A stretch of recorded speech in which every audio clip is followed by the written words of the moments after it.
Hello, everyone. This is Kim, and we are on Numbers 14. Thanks for joining me for this read. Then all the people began weeping aloud, and they carried on all night. Their voices rose in a great chorus of complaint against Moses and Aaron. We wish we had died in Egypt, they wailed, or even here in the wilderness rather than be taken into this country ahead of us. Jehovah will kill us there, and our wives and little ones will become slaves. Let's get out of here and return to Egypt. The idea swept the camp. Let's elect a leader to take us back to Egypt, they shouted. Then Moses and Aaron fell face downward on the ground before the people of Israel. Two of the spies, Joshua the son of Nun and Caleb the son of Jephunneh, ripped their clothing and said to all the people, "It is a wonderful country ahead, and the Lord loves us. He will bring us safely into the land and give it to us. It is very fertile, a land flowing with milk and honey. Oh, do not rebel against the Lord. Do not fear the people of the land, for they are but bread for us to eat.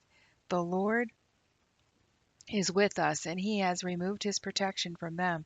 Don't be afraid of them." But the only response of the people was to talk of stoning them. Then the glory of the Lord appeared, and the Lord said to Moses, "How long will these people despise me? Will they never believe me? Even after all the miracles I have done among them, I will disinherit them and destroy them with a plague, and I will make you into a nation far greater and mightier than they are. But what will the Egyptians think when they hear about it?" Moses pleaded with the Lord. "They know full well the power you displayed in rescuing your people. They have told this to the inhabitants of this land, who are well aware that you are with Israel and that you talk with her face to face. They see the pillar of cloud and fire standing above us, and they know that you lead and protect us day and night. Now, if you kill all your people, the nations that have heard your fame will say, 'The Lord had to kill them because he wasn't able to take care of them in the wilderness. He wasn't strong enough to bring them into the land he swore he would give them.'" What stands out to me here is at the very beginning of the story of Moses, he didn't even want to speak to anyone because he didn't know what to say.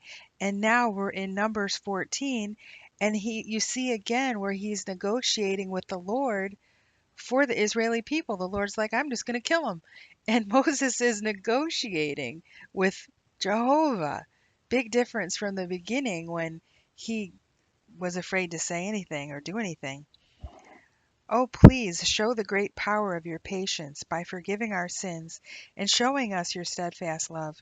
Forgive us, even though you have said that you don't let sin go unpunished, and that you punish the father's fault in the children to the third and fourth generation. Oh, I plead with you, pardon the sins of this people because of your magnificent steadfast love, just as you have forgiven them all the time from when we left Egypt until now. I think he grows with the Lord, you know? He grows with the Lord. His talents grow with the Lord. Then the Lord said, "All right, I will pardon them as you have requested. But I vow by my own name that just as it is true that all the earth shall be filled with the glory of the Lord, so it is true that not one of the men who has seen my glory and the miracles I did both in Egypt and in the wilderness, and 10 times refused to trust me and obey me, shall even see the land I promised to this people's ancestors. But my servant Caleb is a different kind of man. He has obeyed me fully. I will bring him into the land he entered as a spy, and his descendants shall have their full share in it. But now, since the people of Israel are so afraid of the Amalekites and the Canaanites living in the valleys, tomorrow you must turn back into the wilderness in the direction of the Red Sea." Then the Lord said to Moses and to Aaron, "How long will this wicked nation complain about me? For I have heard all that they have been saying. Tell them the Lord vows to do to you what you feared. You will all die here in the wilderness. Not a single one of you, 20 years old and older, who has complained against me shall enter the promised land. Only Caleb, son of Jephunneh, and Joshua, son of Nun, are permitted to enter it. You said your children would become slaves of the people of the land. Well, instead, I will bring them safely into the land, and they shall inherit what you have despised. But as for you, your dead bodies shall fall in this wilderness. You must wander in the desert like nomads for 40 years. In this way, you will pay for your faithlessness until the last of you dies dead in the desert.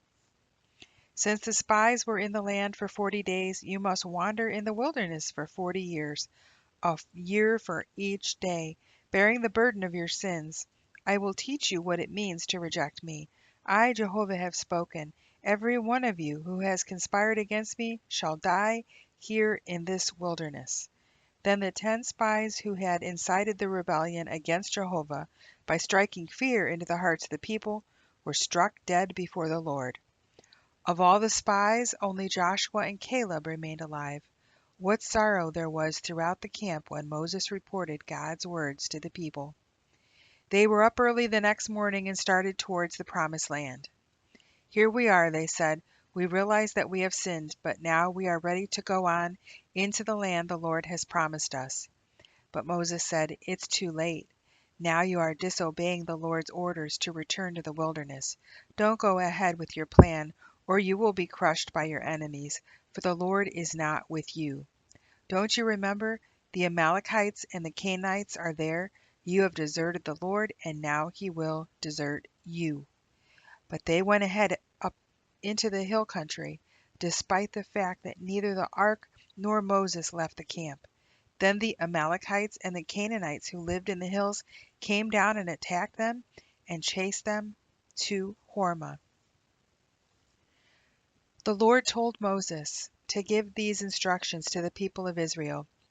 When your children finally live in the land I'm going to give them, and they want to please the Lord with a burnt offering or any other offering by fire, their sacrifice must be an animal from their flocks of sheep and goats or from the herds of cattle. Each sacrifice, whether an ordinary one or a sacrifice to fulfill a vow, or a free will offering, or a special sacrifice at any of the annual festivals, must be accompanied by a grain offering. If a lamb is being sacrificed, use 3 quarts of fine flour mixed with 3 pints of oil, accompanied by 3 pints of wine for a drink offering. If the sacrifice is a ram, use 6 quarts of fine flour mixed with 4 pints of oil and 4 pints of wine for a drink offering. This will be a sacrifice that is a pleasing fragrance to the Lord. If the sacrifice is a young bull, then the grain offering accompanying it must consist of 9 quarts of fine flour mixed with 3 quarts of oil plus 3 quarts of wine for the drink offering. This shall be offered by fire as a pleasing fragrance to the Lord. These are the instructions for what is to accompany each sacrificial bull, ram, lamb, or young goat. These instructions apply both to native-born Israelis and to foreigners living among you who want to please the Lord with sacrifices offered by fire. For there is the same law for all, native-born or foreigner, and this shall be true forever from generations to generation. All are the same before the Lord. Yes, one law for all. The Lord also said to Moses at this time, Instruct the people of Israel that when they arrive in the land that I am going to give them, they must present to the Lord a sample of each year's new crops by making a loaf using coarse flour from the first grain that is cut each year. This loaf must be waved back and forth before the altar in a gesture of offering to the Lord. It is an annual offering from your threshing floor and must be observed from generation to generation. If by mistake you or future generations fail to carry out all of these regulations that the Lord has given you over the years through Moses, then when the people realize their error, they must offer one young bull for a burnt offering. It will be a pleasant odor before the Lord, and must be offered along with their usual grain offering and drink offering, and one male goat for a sin offering. And the priest shall make atonement for all the people of Israel, and they shall be forgiven. For it was an error, and they have corrected it with their sacrifice, made by fire before the Lord, and by their sin offering. All the people shall be forgiven, including the foreigners living among them, for the entire population is involved in such error and forgiveness.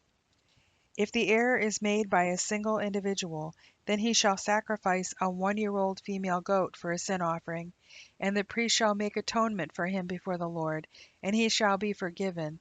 This same law applies to individual foreigners who are living among you. But anyone who deliberately makes the mistake, whether he is a native Israeli or a foreigner, is blaspheming Jehovah, and shall be cut off from among his people. For he has despised the commandment of the Lord, and deliberately failed to obey his law, and deliberately failed to obey his law, he must be executed, and die in his sin. One day while the people of Israel were in the wilderness, one of them was caught gathering wood on the Sabbath day. He was arrested and taken before Moses and Aaron and the other judges. They jailed him until they could find out the Lord's mind concerning him. Then the Lord said to Moses, "The man must die. All the people shall stone him to death outside the camp." So they took him outside the camp and killed him, as the Lord had commanded. The Lord said to Moses, "Tell the people of Israel to make tassels for the hems of their clothes. This is a permanent regulation from generation to generation, and to attach the tassels to their clothes with a blue cord. The purpose of this regulation is to remind you, whenever you notice the tassels, of the commandments of the Lord, and that you are to obey his laws instead of following your own desires and going your own ways, as you used to do in serving other gods. It will remind you to be holy to your God, for I am Jehovah your God, who brought you out of the land of Egypt. Yes, I am the Lord your God." One day Korah, son of Ishar, grandson of Kohath, and a descendant of Levi, conspired with Dathan and Abiram, the sons of Eliab, and On, the son of Peleth, all three from the tribe of Reuben, to incite a rebellion against Moses. 250 popular leaders, all members of the assembly, were involved. They went to Moses and Aaron and said, "We have had enough of your presumption. You are no better than anyone else. Everyone in Israel has been chosen of the Lord, and he is with all of us. What right do you have to put yourselves forward, claiming that we must obey you, and acting as though you were greater than anyone else among all these people of the Lord?" When Moses heard what they were saying, he fell face downward to the ground.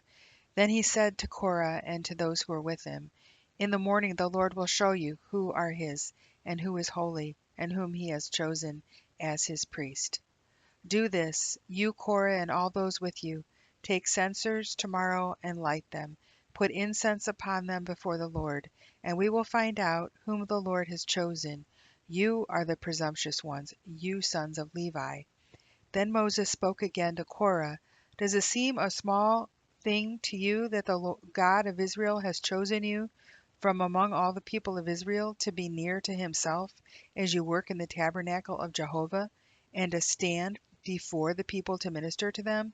Is it nothing to you that he has given this task to only you Levites? And now are you demanding the priesthood also? That is what you are really after? That is why you are revolting against Jehovah? And what has Aaron done that you are dissatisfied with him?" Then Moses summoned Dathan and Abiram, the sons of Eliab, but they refused to come. "It is a small thing," they mimicked, "that you brought us out of lovely Egypt to kill us here in this terrible wilderness, and that now you want to make yourself our king. What's more, you haven't brought us into the wonderful country you promised, nor given us fields and vineyards. Whom are you trying to fool? We refuse to come." Then Moses was very angry and said to the Lord, "Do not accept their sacrifices. I have never stolen so much as a donkey from them, and have not hurt one of them." And Moses said to Korah, "Come here tomorrow before the Lord with all your friends. Aaron will be here too. Be sure to bring your censers with incense on them, a censer for each man, 250 in all, and Aaron will also be here with his." So they did. They came with their censers and lit them and placed the incense on them, and stood at the entrance of the tabernacle with Moses and Aaron. Meanwhile Korah had stirred up the entire nation against Moses and Aaron, and they all assembled to watch. Then the glory of Jehovah appeared to all the people, and Jehovah said to Moses and Aaron, "Get away from these people, so that I may instantly destroy them." But Moses and Aaron fell face downward to the ground before the Lord. "O God, the God of all mankind, They pleaded, "Must you be angry with all the people when one man sins?" And the Lord said to Moses, "Then tell the people to get away from the tents of Korah, Dathan, and Abiram." So Moses rushed over to the tents of Dathan and Abiram, followed closely by the 250 Israeli leaders.